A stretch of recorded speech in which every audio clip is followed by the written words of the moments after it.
pues estos temas que vamos a tocar, de eso se trata, estos movimientos. Vamos a hablar un poquito de lo que habló, de los temas que habló el hermano, un poquito de recordarnos que él habló un poquito de lo que fue los metodistas y de los bautistas. Se habló un poquito de su origen, de su doctrina y las diferencias que hay con nuestra Iglesia Católica. Habló de la Iglesia Metodista, que es un movimiento cristiano que se inició a mediados del siglo XVIII en el Reino Unido, y también habló un poquito del movimiento bautista, que es una de las ramas principales del movimiento evangélico que inició en 1609 por los pastores John Smith y Tomás. Ahora vamos a hablar en esta clase de dos temas, de dos movimientos, de los testigos de Jehová y de los mormones. Vamos a hablar un poquito quién lo fundó, un poquito de la historia y de la doctrina de cada uno de ellos, y también un poquito de la diferencia de la iglesia con la Iglesia Católica, que casi son similares. Vamos a empezar a hablar un poquito de los testigos de Jehová. El fundador fue un norteamericano, aunque casi todos estos movimientos fueron fundados en Estados Unidos, en América, en Estados Unidos, y casi más o menos en el mismo año, en los mismos años, en los mismos siglos. Fue como una furia de querer conocer más al Señor y dejarse guiar por otras personas, ¿verdad? Y seguir evangelios de diferentes personas. Y ahorita vamos a hablar de lo que son los testigos de Jehová. El fundador, como dijimos, fue un norteamericano de nombre Charlie Rush. Nació en 1852, de origen presbiteriano. Presbiteriano es seguir una doctrina protestante que no reconoce la autoridad episcopal sobre los presbíteros. Y en ese momento Charlie Rush había perdido la fe. Le llamó mucho la atención las advertencias sobre el fin del mundo que decían los adventistas, por lo que ingresó a las filas a seguir y caminar con ellos. Junto con Nelson Barbour imprimen una revista, la que hoy conocemos como Atalaya. Es una revista muy conocida que creo que casi todos nos han tocado la puerta o debajo de la puerta hemos encontrado esta revista que se llama La Atalaya. Su fascinación con profecías lo llevó a creerse él mismo un gran profeta. Y fundó en 1879 la Sociedad Bíblica La Atalaya, que hoy es conocida como Testigos de Jehová. Russell, sin terminar la escuela, o sea, ni sin terminar la secundaria, sin estudiar teología, ni mucho menos conocer griego ni hebreo, se autodenominó pastor y llega a la conclusión de que todos los cristianos habían interpretado erróneamente o equivocadamente la Biblia. Para remediar la situación, escribió 7 volúmenes llamados Estudios de la Sagrada Escritura. Y él murió en 1916. Vamos a hablar un poquito de la historia de los Testigos de Jehová. La fundación tuvo lugar en 1881 en Pensilvania, en Estados Unidos, con la publicación de la revista La Atalaya. Luego se traslada a Brooklyn, Nueva York. Russell anunció la segunda venida de Cristo para el año 1914. En ese año, los 1,400 debían ser llevados al cielo, que eran ellos los testigos de Jehová, y dar comiso al milenio del Apocalipsis, que él se refería al capítulo 20, versículo 2. La humanidad tendría otra oportunidad de vivir en el paraíso terrenal, según ellos.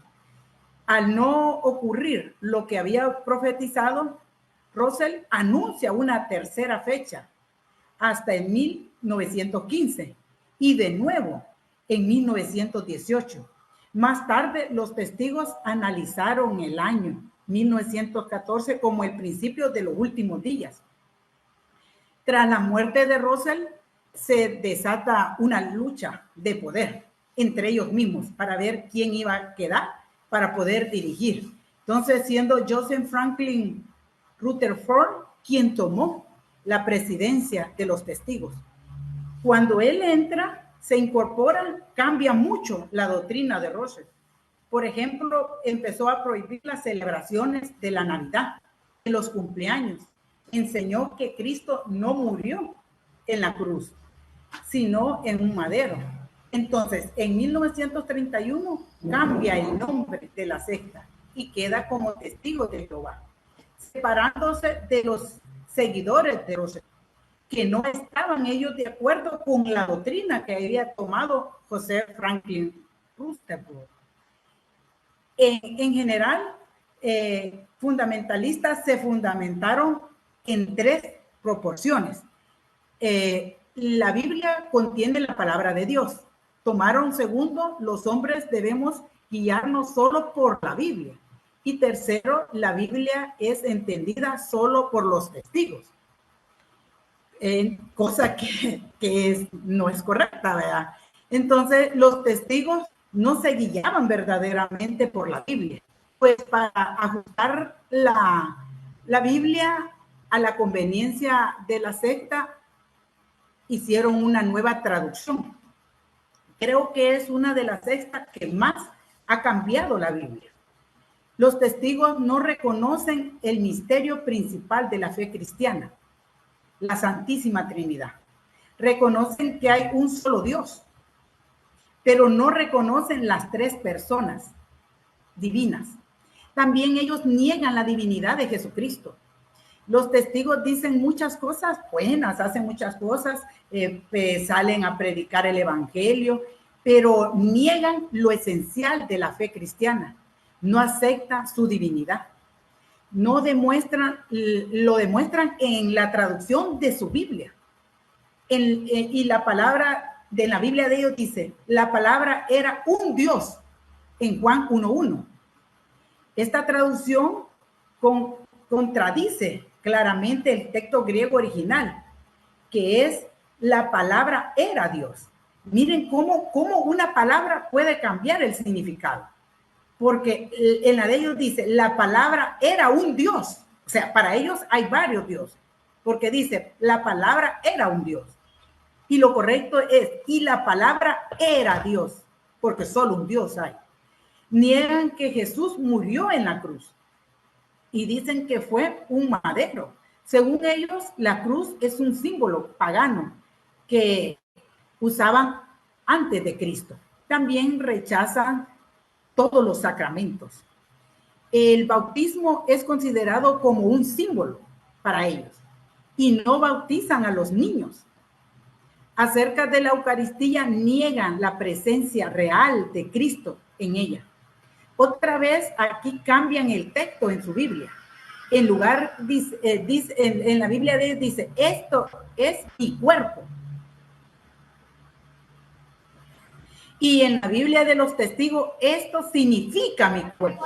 Miren cómo cambia la palabra, con una palabra. Este es mi cuerpo. Y en la de ellos dice, este significa mi cuerpo.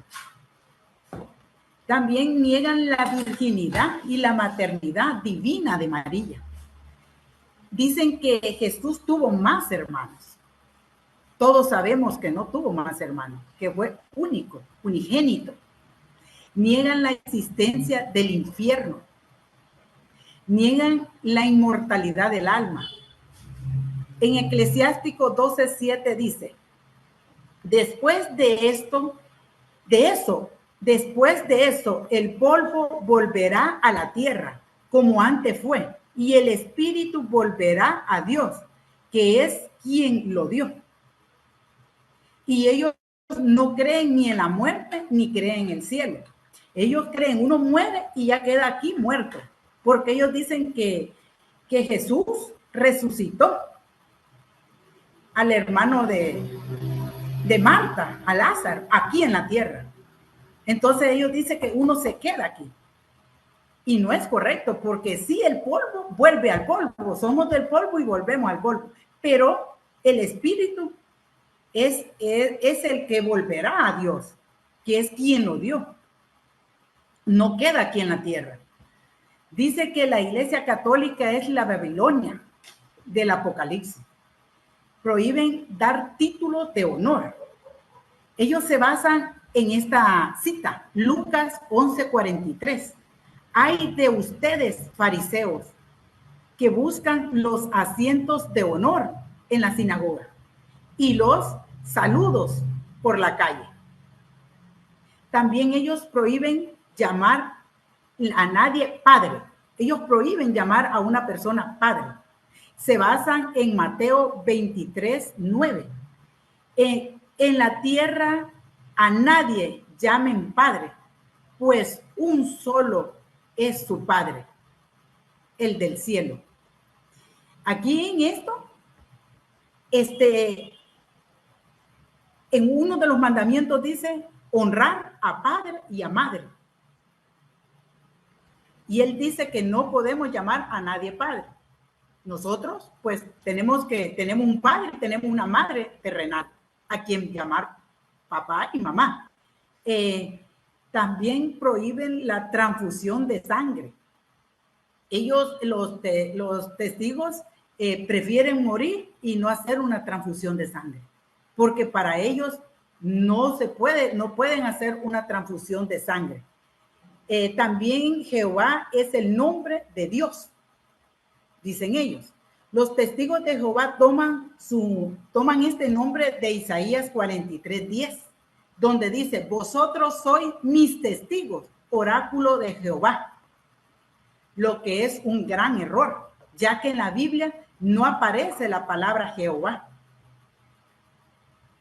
Quería hablar un poquito de la disciplina de ellos, de los testigos de Jehová. También, así como en todas las iglesias hay medidas disciplinarias, también ellos tienen sus medidas disciplinarias. Como también ejercen cuando dice que ellos forman un cuerpo de ancianos de una congregación local que tiene conocimiento de que ellos ven a alguien que conozcan, un miembro bautizado que haya cometido algún pecado, o el miembro confiese su desobediencia al comité judicial que ellos tienen. Algunos de los pecados, ellos ponen una gran lista de pecados. Yo voy a mencionarles lo que creo más relevante para ellos, pero para nosotros ilógico. Uno de los pecados que ellos se refieren es a la apostasía. Apostasía, más que todo, es cuando una persona o un grupo de personas se apartan de los principios del evangelio. Y muchos de ellos han dejado sus principios del evangelio y han seguido diferentes sectas, diferentes evangelios. Eso es apostasía. Y eso lo dice en la Biblia. ¿Quién fue el primer apóstata en la Biblia? Según fue Lucifer. Y nos habla en 1 Timoteo 4:1, dice, el Espíritu dice expresamente que en el futuro algunos renegarán de la fe y se entregarán a espíritus engañadores y doctrinas demoníacas.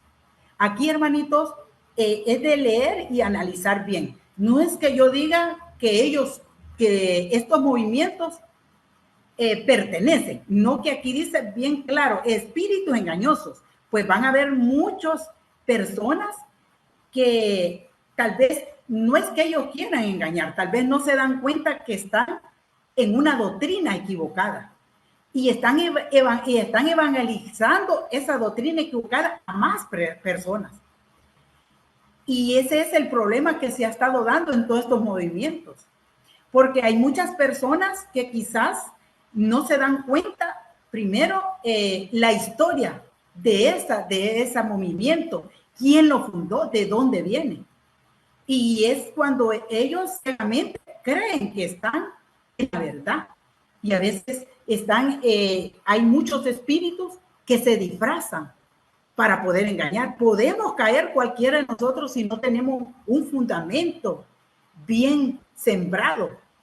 Y tenemos que orar mucho porque muchos hermanos han caído en las manos de estos espíritus engañadores.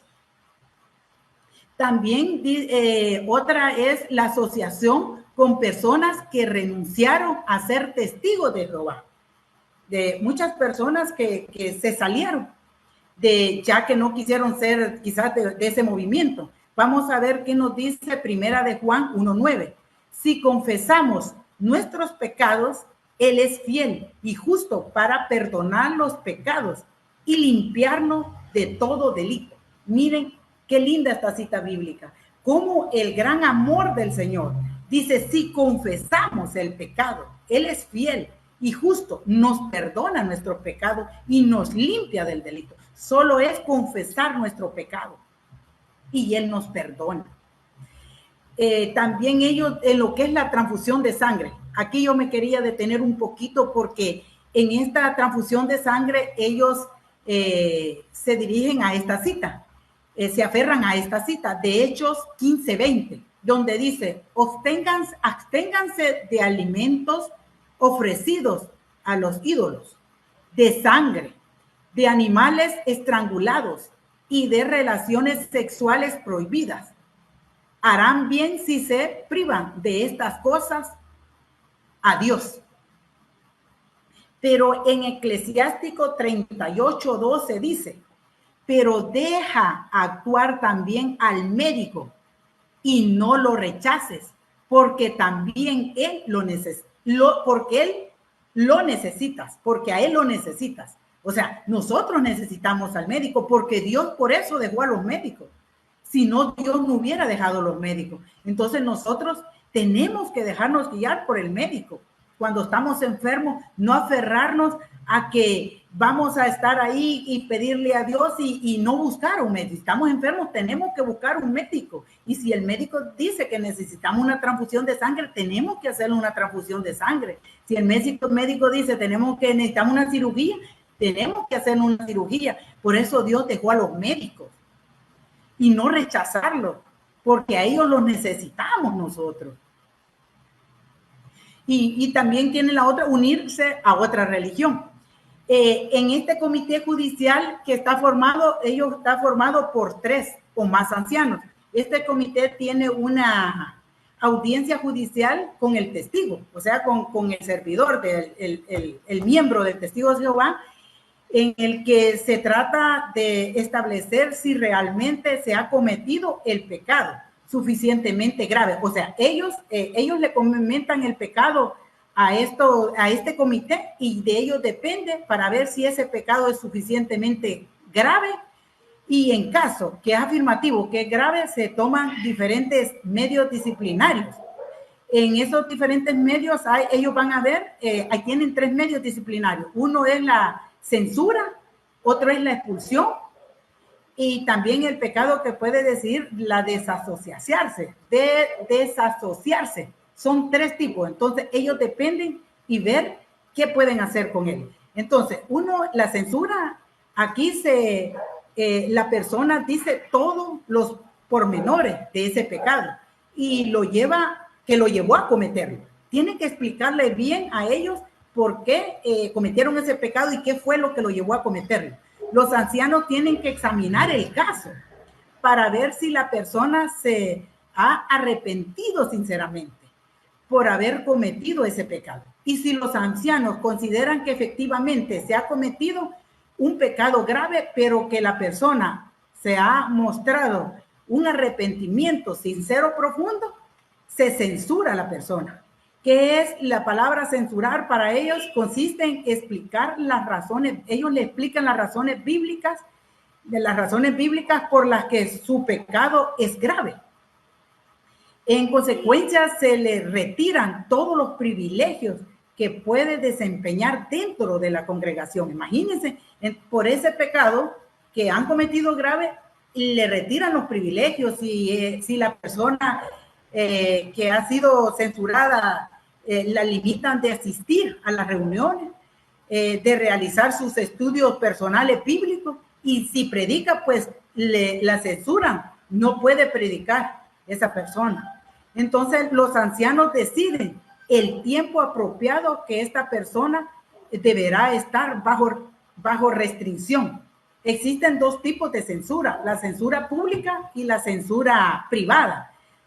La censura pública es que la persona se presenta enfrente de todos y empieza a anunciar el pecado que ha cometido y por qué es que se retira. Y el que es privado solo se retira con los privilegios, pero no se hace ningún anuncio público. Y después sigue el otro, que es el más grave, que es la expulsión. Si la persona no muestra arrepentimiento en su proceder, en su caminar, se procede a una excomunión, o sea, una expulsión. Hace un anuncio público en el que se dice que tal persona ya no es testigo de Jehová. Las consecuencias de la expulsión son que ningún miembro, imaginen, ningún miembro activo de los testigos cristianos de Jehová podrán tener contacto con esa persona. Igualmente los familiares de esa persona se limitarán. También si es menor de edad, igual se aplican las mismas reglas. O sea que si ha cometido ese pecado y le han dado la expulsión, lo han sacado, pues si en esa casa todos son testigos de Jehová, el que lo han expulsado no tiene que tener esa relación con la familia. Tiene que retirarse, imagino. O sea, es algo bien, no sé, bien ilógico, ¿verdad? Que si Dios es misericordioso y si uno se arrepiente, pues Dios lo perdona. Pero esas son una de las 3 reglas más grandes que tienen los testigos de Jehová. Después está la desasociación, que la persona se retira voluntariamente. La persona redacta una carta en la que expresa su deseo de abandonar la organización de los testigos y se aparta. Ahora vamos a hablar un poquito de las diferencias de los testigos de Jehová con los católicos. Una de ellas es no deben bautizarse los niños pequeños. Para ellos no pueden bautizar los niños pequeños. Los católicos creemos que el que no nace de agua y del Espíritu no puede entrar al reino de Dios. También otro es que creen que Jesucristo no es Dios todopoderoso. Los católicos creemos que Jesucristo es Dios. Otra es que no creen en la cruz y nosotros creemos en la cruz. Vamos a hablar ahora un poquito de los mormones. En los mormones, pues como todos sabemos, pues vemos a veces en las calles de 2 en 2 evangelizando. Jóvenes vestidos con corbatita correctamente, bien peinaditos, con su mochilita negra en el hombro, con su gafete donde se identifican, son inconfundibles. Los mormones visitan casa por casa, difundiendo sus ideas. Es evidente porque algunos son norteamericanos, aunque no faltan los nacionales, ¿verdad? Que los acompañan también, que son mormones, predicando. Sus templos también son inconfundibles, igualitos, muy limpios, funcionales, lujosos, totalmente distintos a los templos católicos, parte de nuestra cultura. El fundador de los mormones, este movimiento de los santos de los últimos días, o Iglesia de Jesucristo de los santos de los últimos días. Mormones como un apodo. Ellos se identifican como Movimiento de los Santos de los Últimos Días o Iglesia de Jesucristo de los Santos de los Últimos Días. También conocido como mormones, que creo que todos los conocemos como mormones. Los orígenes del mormonismo, fundado en Estados Unidos el 6 de abril de 1830, en la región occidental del estado de Nueva York, donde quien lo fundó fue José Smith, fundador de la iglesia, con el objetivo inicial de crear una nueva Jerusalén en Nueva York. José Smith nació en 1805. Fue el fundador de esta religión no cristiana con mayor crecimiento en el mundo, quien a los 14 años, según su propio relato, fue visitado por Dios. En su historia, los mormones nacen en el ambiente protestante de los Estados Unidos en el siglo XIX, donde el pueblo estaba hambriento de Dios y muchos acudían a escuchar predicadores.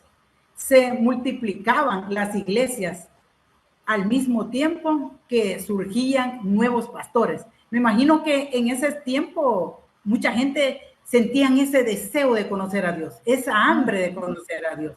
Y ellos pues no hallaban pues en cuál de tantos movimientos querer incorporarse para conocer más a Dios.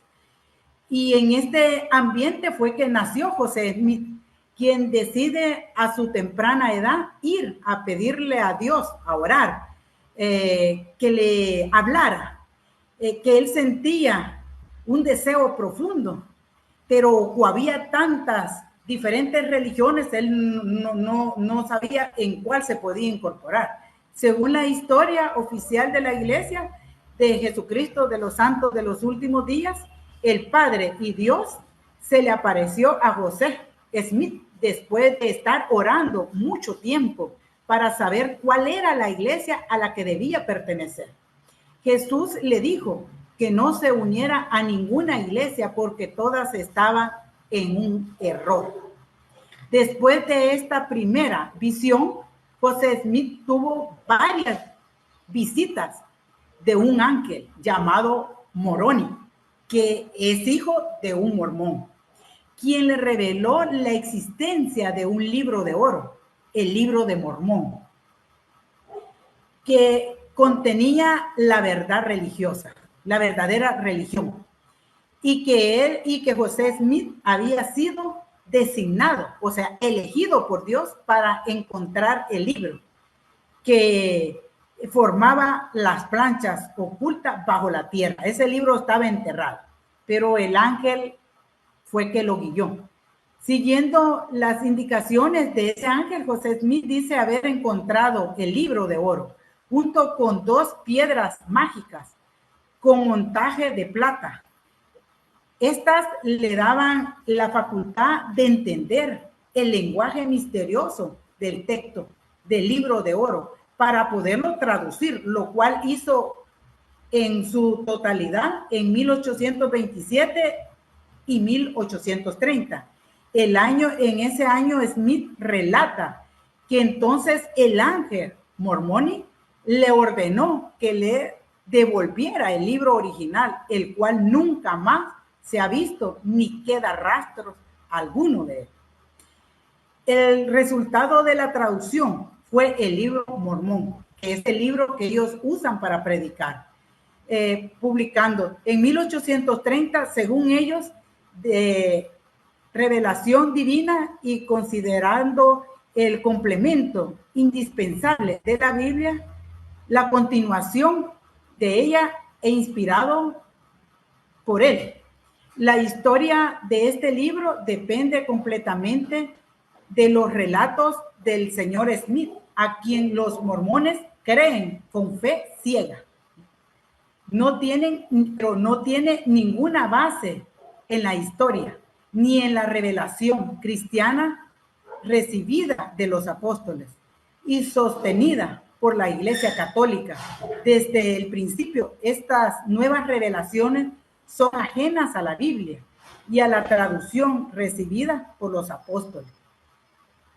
Para entonces José Smith había comenzado a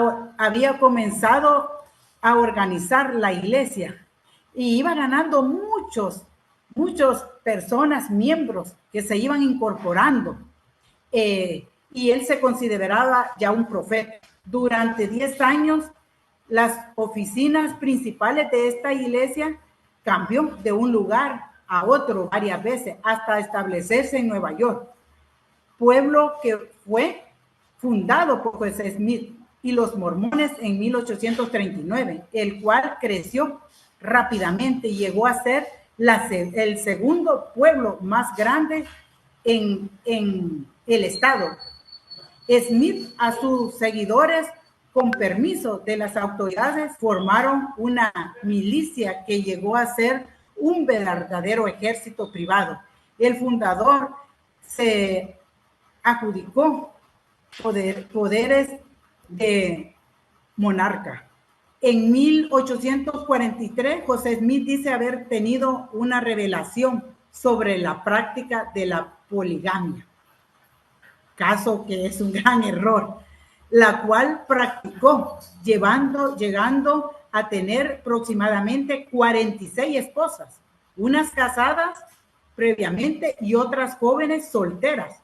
Esto le abrió muchos problemas por parte de los vecinos cuando en 1844 él decide postularse para la presidencia de los Estados Unidos. Los escándalos por sus adulterios lo llevaron a la cárcel. El pueblo enardecido asaltó la cárcel y lo asesinó junto con su hermano el 27 de junio de 1844. La mayoría de los mormones siguió al nuevo personaje que quedó, que es Brigham. En 1847 fundó la ciudad de Salt Lake, convirtiendo esta en el centro del mormonismo hasta hoy en día. Brigham agregó varias creencias extrañas y únicas en la doctrina de la iglesia. Él agregó otras creencias. Bajo su liderazgo, la región prosperó al declarar el Congreso de los Estados Unidos la región como territorio en Utah. Fue nombrado gobernador territorial. Pero en 1890, el entonces presidente de la iglesia, Wilford Woodruff, publicó un escrito poniendo fin a la poligamia. En su doctrina de los mormones está basada en 4 libros. Esta doctrina, el primer libro es la Biblia, el segundo, el libro de los mormones, el tercero, la doctrina, y cuarto, convenios. En 135 revelaciones y otros informes. José Smith y también la perla de gran valor. El contenido de estos libros está sujeto a la interpretación de los líderes religiosos, o sea, los que son apóstoles para ellos, de quienes dice que pueden recibir revelaciones adicionales y ser sujetos de inspiración divina. Los mormones tienen sin duda muchas cosas buenas. Son trabajadores, organizadores, muy organizadores, persistentes, porque se ven en esas calles cuántos jovencitos predicando de 2 en 2, como el Señor recomendó, el evangelio. Muy educados en su trato, rechazan muchos vicios. En uno de esos, pues, el café, que es uno que ellos rechazan. Vamos a ver algunas de sus creencias de los mormones. De la Trinidad, José Smith declaró que Dios es una persona distinta de los demás dioses. O sea, ellos creen que hay muchos más dioses. Jesucristo para ellos es una persona aparte y distinta de Dios. El Padre y que el Espíritu Santo es otra persona distinta. O sea, los tres son 3 personas distintas y 3 dioses distintos para ellos.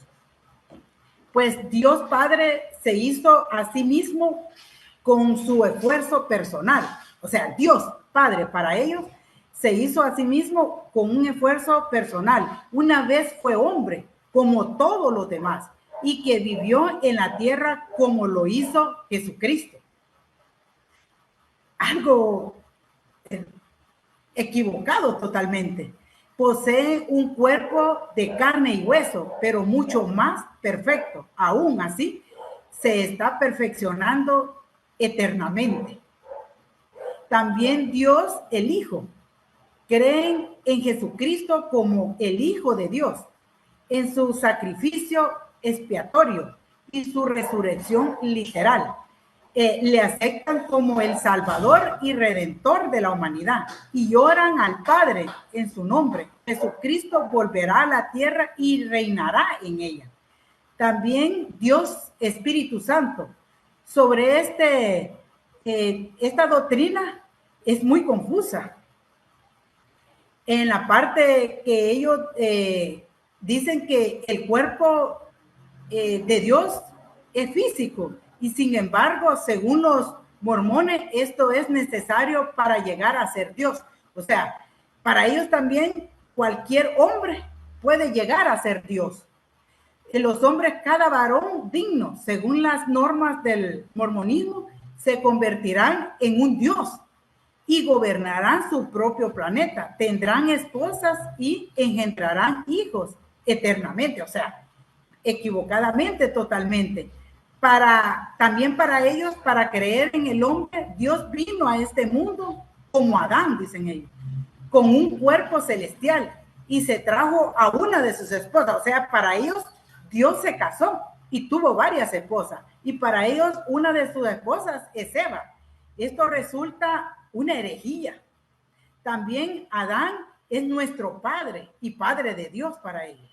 El único Dios con que tenemos que lidiar, dice, es otra herejía. El alma humana existe un antes de que la persona sea engendrada. O sea, para ellos, no sé si ustedes han escuchado que dice que quizás creen en la persona que cuando muere vuelve a engendrarse en otro cuerpo. Entonces, solo que duran el pasado y quedan que no recuerdan nada para poder volverse a tener otro espíritu. También los miembros de la raza negra, dicen ellos, son descendientes de Caín y llevan sobre sí la maldición. La esclavitud es institución divina. O sea, aquí es algo muy racista, porque todos somos hijos de Dios, seamos blancos, morenos, chinos, todos somos hijos de Dios. También tanto el fundador como sus colaboradores practican la poligamia. Aquí cometen el pecado más grande. Y esta era la aceptación, dice, de la secta. O sea, la poligamia cometen no solo, el primero dice, Dios dejó la esposa, un hombre y una mujer. No dejó 47 esposas, 27 esposas, 37. Ese es el primer pecado que cometen. Segundo, cometen adulterio, cometen fornicación. Porque en los mandamientos está eso. Pero ellos dicen que fue por una verdad, pero que creen y siguen creyendo en la poligamia. Desconocen lo que es la doctrina católica, la Eucaristía y la confesión. Pues algunas diferencias, casi todas las sectas tienen casi las mismas diferencias, ¿verdad? Con lo que es la Iglesia Católica. Primero, la Biblia, que la católica para nosotros es la única palabra revelada. Para los mormones no es la única, hay otras y seguirán habiendo más. Lo que es para Dios, para nosotros los católicos, Dios es la Santísima Trinidad, 3 personas divinas, un solo Dios verdadero, Padre, Hijo y Espíritu Santo. Para los mormones, Dios era antes un hombre y los hombres pueden llegar a ser dioses, como Adán es Dios. O sea, en muchas equivocaciones también para nosotros Jesucristo es la segunda persona de la Santísima Trinidad. Los mormones, Cristo es un hombre como José Smith. O sea, la Iglesia Católica, Jesucristo fundó una sola iglesia para siempre. Los mormones, como los apóstoles, le fallaron a Cristo, la iglesia desapareció y la recibió definitivamente en Estados Unidos en 1870 por José Smith. También en esto de lo, también existe para ellos, no existe el pecado original. Las almas antes de entrar en el cuerpo andan vagando y se les salva dándoles un cuerpo. El bautismo para nosotros los católicos, conviene bautizar a los niños cuanto más antes, como nos explicaba un sacerdote, y aquí me recordé cuando, ya creo que les he comentado que un sacerdote ahí donde yo me congrego, ahí, siempre en la Iglesia Católica, a veces la mayoría tiene de presentar los niños recién nacidos. Entonces dijo el sacerdote que eso ya no se hacía, porque era mejor que recién nacido lo bautizáramos, no lo presentáramos. También los mormones para ellos no hay que bautizar los niños pequeñitos. Ellos no creen en el bautismo en los niños pequeñitos. En lo que es la Eucaristía, Jesucristo está verdadera y realmente en las especies consagradas, con su cuerpo, sangre, alma y divinidad en nosotros. En los mormones, Jesucristo no está presente ni en el pan ni en el agua, con el que celebran la cena del Señor. Nosotros creemos que sí existe el infierno. Los mormones no creen en el infierno.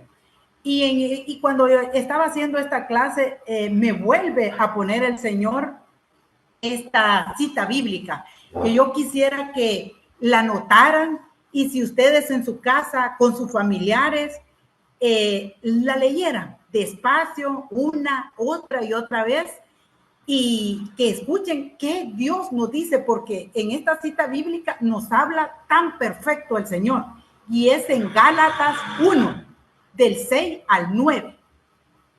Yo se la voy a leer aquí, pero yo quisiera que ustedes la copiaran y que la leyeran en su casa, más despacio. Gálatas 1, 6, 9. Estoy muy sorprendido de que ustedes se hayan alejado tan pronto de Dios, que los llamó mostrando en Cristo su bondad, y se hayan pasado a otro evangelio. En realidad, no es que haya otro evangelio. Lo que pasa es que hay algunos que los perturban a ustedes y que quieren trastornar el evangelio de Cristo. Pero si alguien les anuncia un evangelio distinto del que ya les hemos anunciado, que caiga sobre él la maldición de Dios. No importa si se trata de mí mismo o de un ángel venido del cielo. Lo he dicho antes y ahora lo repito.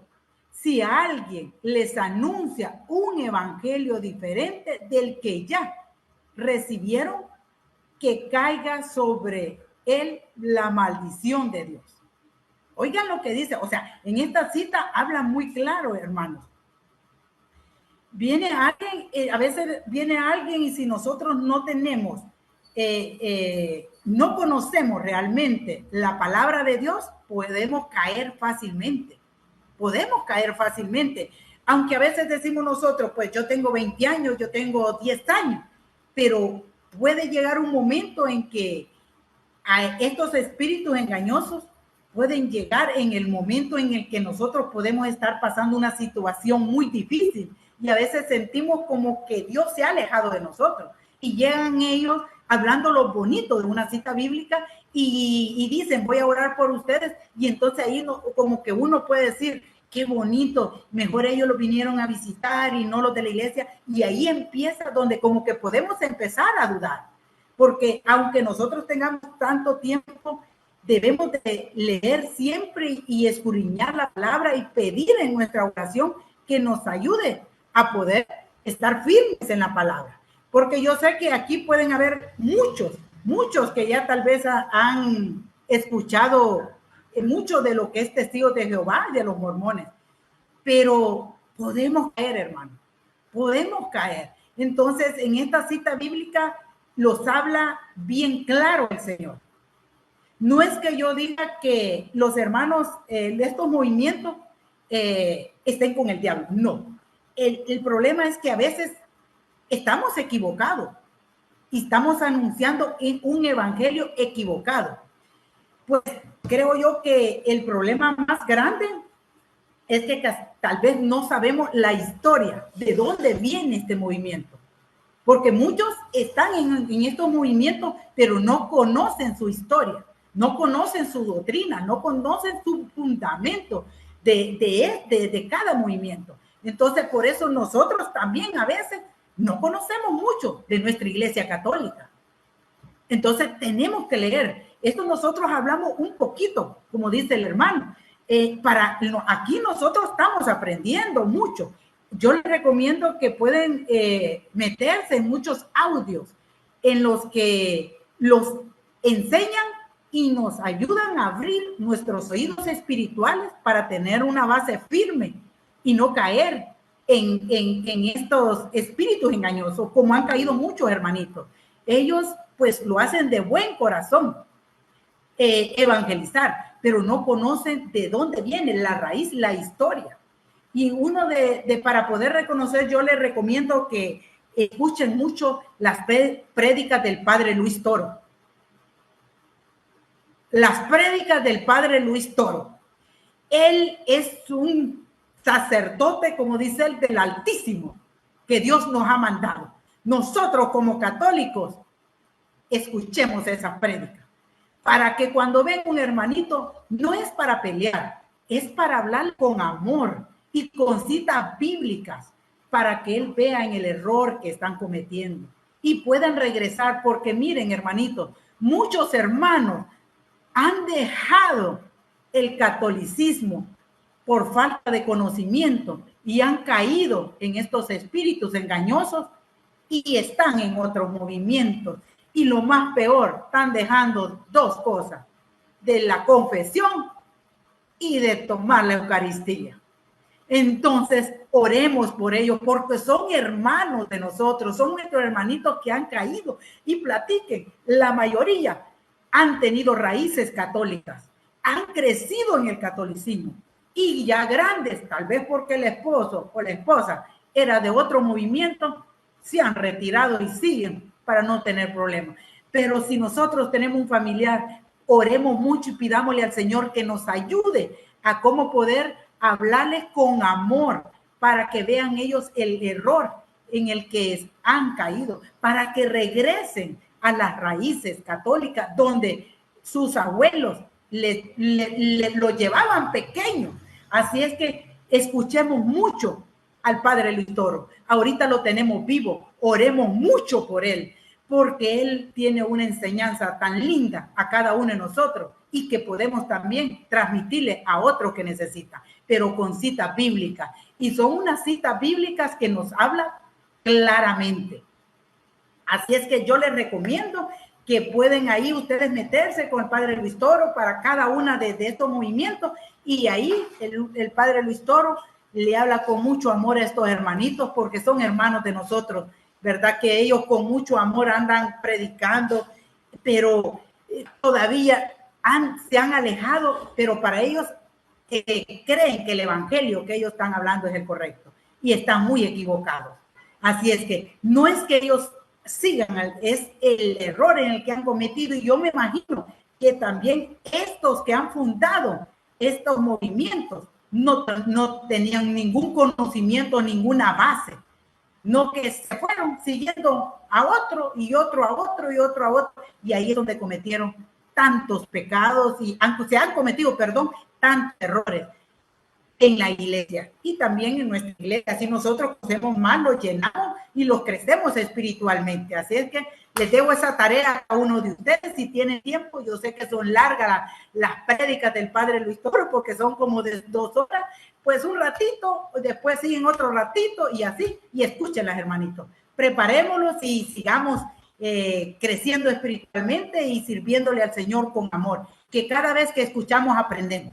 No importa sea 1, 2 o 3 veces. Así es que aquí terminamos y No sé si va a decir algo el hermanito Nelson. Hola. No, bueno, definitivamente que quizás los mormones y los testigos de Jehová son los que más estamos viendo así, pero yo algo que quizás no les recomiendo es que se pongan a quererlos evangelizar, ¿ve? O sea, realmente es de Bueno, todo esto en realidad orar, es orar por ello, pero también fíjense que orar. algo bien importante y es el testimonio. No olvidemos el testimonio, que por eso es que muchos dicen, yo no soy católico porque veo cómo son los católicos.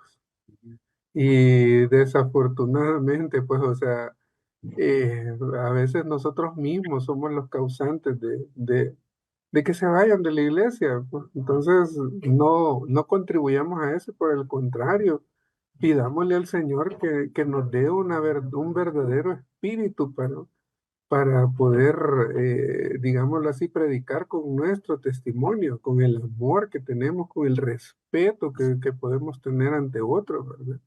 Porque es la única manera, ¿verdad? O sea, de que vayamos a querer agarrar así, no, mire, usted está equivocado, porque aquí en la Biblia es cierto que usted dice esto, pero en este otro libro dice esto, no va a pasar, no los va a convencer usted de esa manera, ¿verdad?